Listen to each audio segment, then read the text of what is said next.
síndrome do impostor afecta a moitas persoas neurodiverxentes, en concreto a persoas con trastorno do espectro do autismo, e pode xurdir en distintos momentos, dende antes do diagnóstico ata despois de recibilo. Os motivos por los que pode aparecer son as dificultades sociais e comunicativas, dado que poden sentir que non son suficientemente competentes para relacionarse cos demais, o estigma e os prexuizos asociados ao TEA, xa que a falta de comprensión e aceptación por parte da sociedade pode aumentar esta sensación, e as diferenzas no procesamento cognitivo, que poden levar á percepción de que non encaixan ou non pertencen. O masking ou camuflaxe é unha estrategia onde as persoas con TEA esconden as súas características autistas, podendo levar a opinións inexactas dos demais sobre a súa condición. Ti non podes ser autista, non se che nota, como vas a ser autista se tes amigos? Cando me dixeron que tiña autismo, a miña primeira reacción foi preguntar se podía ser un diagnóstico erróneo. A desinformación e ter uns estereotipos na cabeza fixoume pensar que eu non podía ser autista, que era imposible. Eu solamente era diferente. A primeira que me falou mal fun eu. Non podes ter autismo porque faz vida normal, non podes ter autismo porque vives moitas cousas. Pero como vas ter autismo se non se che nota? Pero o teu autismo é moi baixiño, así que prácticamente non tes autismo. Este tipo de preguntas, con tons negativos, fan que eu só queira fuxir de ti, porque que ti non o vivas non significa que eu non o viva. É necesario aprender que hai moitos tipos de persoas neste mundo.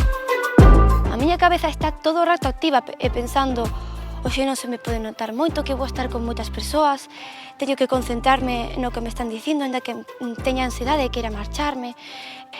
Veña, esta vez vou facer un exame normal para que senón os profesores non a vayan tomar comigo. Todo o rato pensando en se fago as cousas ben ou non. A miña vida social sempre foi un caos. Non estou sendo eu, pero se non son eu mesma, vanse a alonxar. Todo isto fíxome pensar que nunca ia ser amada, respectada e comprendida. Que che digan que tes que actuar dunha maneira non neurotípica é o momento no que realmente empezas o proceso de comprensión persoal. A pesar de que eu son o meu maior apoio, hai persoas que, neste duro proceso de asimilación, seguen a día de hoxe axudándome e entendéndome. A miña mellor amiga é a que sempre estivo comigo, a que lle debo todo.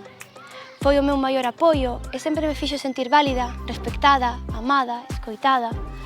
Incluso informouse para comprenderme mellor. O meu mozo namorouse en min. En vez de xulgar, aceptoume, entendeu que experimente as cousas de distinta forma. Sempre pensa en como actuar en situacións complicadas para unha persoa con autismo.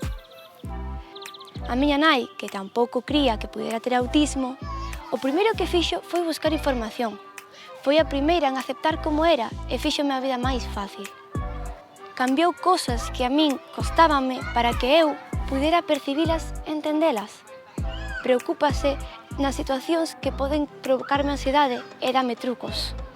Por moito que dubides de ti, das túas capacidades, o que podes chegar a facer, do forte que és, o que máis te entendes és ti. Ter autismo non é nada malo e, cando ves así, é cando máis lonxe podes chegar en todos os sentidos. As estrategias que lle podemos dar a unha persoa neste proceso poden ser a busca dun diagnóstico e a avaliación para interpretar as dificultades e desenvolver estrategias adaptativas. A educación sobre o TEA, para comprender as súas propias experiencias e recoñecer que os seus desafíos non son erros persoais.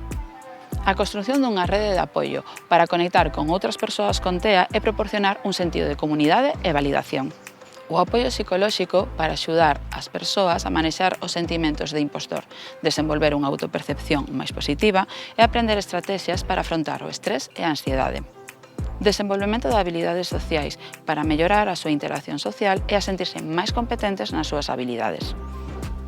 En definitiva, co recoñecemento e apoio apropiado é posible mitigar estes sentimentos e fomentar unha autoimaxe máis saudable e realista.